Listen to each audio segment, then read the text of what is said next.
Up on 6:49, tensions between the U.S. and Venezuela, they continue to escalate. The White House has released few details about President Donald Trump's recent phone call with Venezuela's president. Meanwhile, President Trump has ordered airspace around Venezuela closed and said yesterday that land strikes on countries producing illegal narcotics are likely to start soon. With thousands of American servicemen now stationed in the Caribbean, you may be wondering what exactly is going on in the South American country.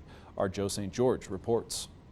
You've likely heard a lot about Venezuela in the news recently, as well as the large U.S. military presence stationed off of Venezuela's coast. So who exactly is Nicolas Maduro, Venezuela's leader, and why does the U.S. have such a problem with him? The Navy's most advanced aircraft carrier, the USS Ford, remains in the Caribbean, as are nearly 15,000 sailors and Marines. Meanwhile, in Washington, the White House has recently designated Venezuela's leaders as members of a foreign terrorist organization for its alleged ties to drugs.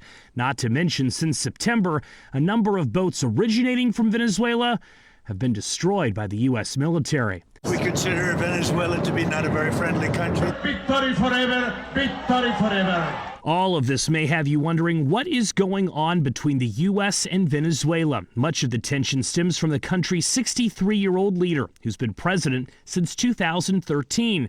Nicolas Maduro is a former union leader and bus driver, but his election is not recognized by the United States over fraud accusations. Maduro previously served as vice president under Hugo Chavez, Venezuela's leader from 1999 until his death in 2013. Tensions between the U.S. and Venezuela have been well documented over the years. In 2002, Chavez accused the Bush administration of orchestrating an attempted coup. In 2015, President Obama sanctioned Venezuela for human rights abuses. In 2018, President Trump's first administration referred to Maduro's election that year as a, quote, sham. And before leaving office in 2025, President Joe Biden issued a $25 million bounty for Maduro's arrest. The Maduro administration radicalized very quickly. Javier Corrales studies the politics of Venezuela at Amherst College. He says Maduro's economic policies, combined with a lack of fair elections, has resulted in mass migration in recent years, as well as a stronger illegal drug industry, issues that have frustrated President Trump.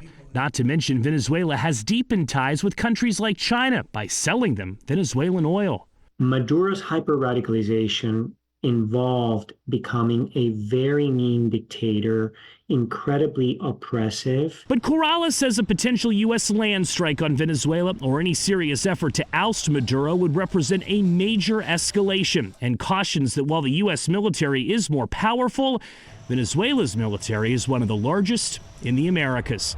Joe St. George, Scripps News Group, Washington.